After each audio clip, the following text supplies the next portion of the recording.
Welcome to 1090 AD in Alamut, Iran, a stronghold perched in the Alborz Mountains. This strategic fortress would become the nerve center for one of history's most enigmatic and feared groups. At a time when the Islamic world was divided into various caliphates and sultanates, the stage was set for someone extraordinary to take advantage of the chaos. Enter Hassan Sabbah, a man whose name would soon resonate with dread and awe across the Islamic world. A master strategist and theologian, Sabbah had both the intellect and ambition to seize this fortress and the fractured Islamic world's attention. In a society rife with religious and political tension, he was a force to be reckoned with. Sabbah's formation was shaped by his extensive travels. He journeyed to Egypt, absorbing Ismaili Shia teachings and political ideologies. These experiences would not only fortify his religious convictions, but also expose him to methodologies of secrecy, subterfuge, and espionage, crucial skills for his later missions. How did Hassan Sabbah capture this fortress, once considered unassailable? Through a brilliant blend of cunning, covert ops, and a dash of charisma, he managed to infiltrate Alamut, sway its occupants, and seize control without shedding much blood. This feat alone showcased his strategic genius. With Alamut in his hands, Hassan Sabbah founded the Hashashin, or as we now call them, the Assassins. Contrary to popular belief, these were not just stealthy killers, but a nuanced organization with theological foundations. Alamut became a haven for Sabbah's loyalists, a base for his operations, and a school for the deadly arts of assassination and deception. This eagle's nest was not just a pile of stones. It was the heart of a network that would soon send shivers down the spines of emperors, caliphs, and kings alike.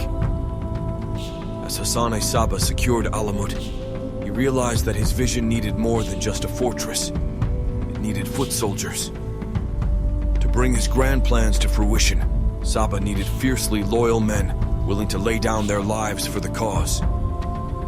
The next decade, from 1090 to 1100 AD, would see a wave of intense recruitment. So, who were these recruits? Known as fidai, these were not just any young men. They were chosen carefully for their loyalty, intellect, and potential for ruthlessness. The term fidai means those who sacrifice themselves. They lived up to that name, becoming the hands and feet of the Hashashin. But what did their training involve? It was a rigorous program that combined theology, philosophy, and the martial arts. They learned the art of subterfuge, blending into crowds and striking with deadly precision. In essence, they were trained to be scholars, spies, and assassins all rolled into one. One of the most intriguing aspects of the fidai training was their instruction in disguises and role-playing. They were taught to assume multiple identities, allowing them to infiltrate enemy territories or mingle in public spaces unnoticed. This ability to be a chameleon made them terrifyingly effective agents. And finally, the fidai were not just physical assassins. They were masters of psychological warfare. Trained to execute their missions in the most public of spaces, they aimed to strike fear into the hearts of their targets and their followers alike. This wasn't just about killing. It was about sending a message that echoed through the corridors of power. By 1100 AD, Hassan Sabbah's Hashashin were ready to unveil their true purpose, a campaign of political assassinations. It's essential to understand that they operated in a time when caliphs, sultans, and warlords often played deadly games of power. Into this cauldron of instability, the Hashashin threw their own uniquely chilling brand of terror. Rulers, generals, and scholars, anyone who posed a threat to their religious and political objectives, was fair game. But they didn't just kill.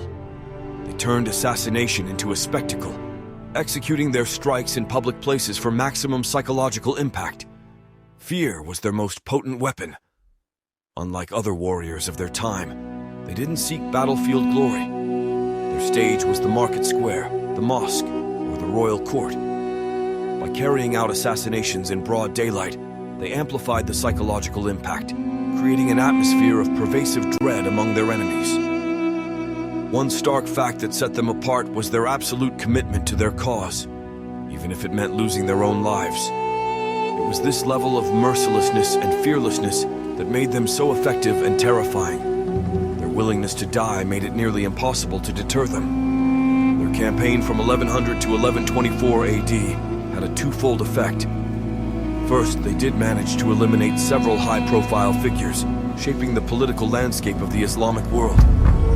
Second, their reputation for mercilessness became a form of social capital, a currency of fear that would be spent wisely in the years to come. The 13th century sees the Islamic world rocked by seismic shifts. While the Hashashin have built a fortress of influence, Alamut finds itself increasingly isolated. They are surrounded by larger powers, including the rising Mongol Empire, an unstoppable force reshaping the geopolitics of the era. The Mongol Empire, originating from the Central Asian steppes, is an entity unlike anything the Islamic world has encountered before. Led by the descendants of Genghis Khan, they have swiftly carved out one of the largest empires in history, toppling civilizations from China to Russia. Now they turn their eyes to the Islamic heartlands. Their military prowess is legendary, boasting rapid cavalry and devastating siege techniques.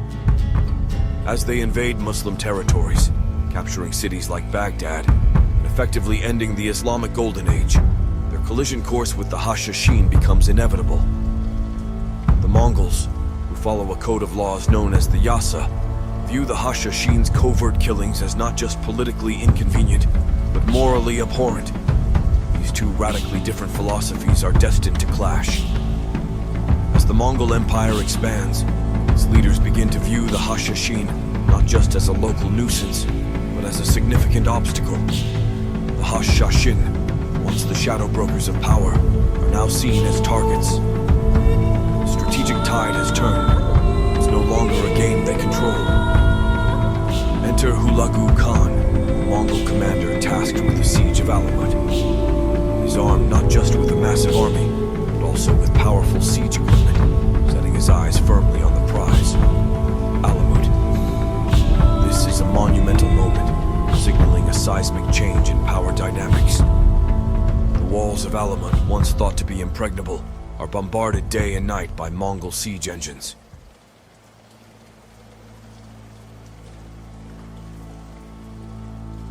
The ground shakes as massive stones hurled from catapults demolish the fortifications. Archers fire volleys, setting parts of the castle ablaze. Imagine the desperation among the Hashashin. Their fortress, their sanctuary, is being torn apart before their very eyes. Inside Alamut, the situation grows dire. Supplies are running low. Warriors clutch their scimitars with hands trembling from hunger and exhaustion. Yet, the commanding shouts of their leaders echo through the stone halls, urging them to hold the line, to protect their sacred home. The Hashashin resort to desperate measures, hurling projectiles and hot oil upon the encroaching Mongols, trying to repel them one last time. As Mongol war drums reverberate through the mountains, their infantry makes a final push. They employ scaling ladders and siege towers to breach the weakened walls. The Hashashin put up a last fierce resistance, but it's futile. When the dust settles, Alamut falls, captured, looted, and destroyed. 1256 AD marks the official end of Hashashin's rule from Alamut.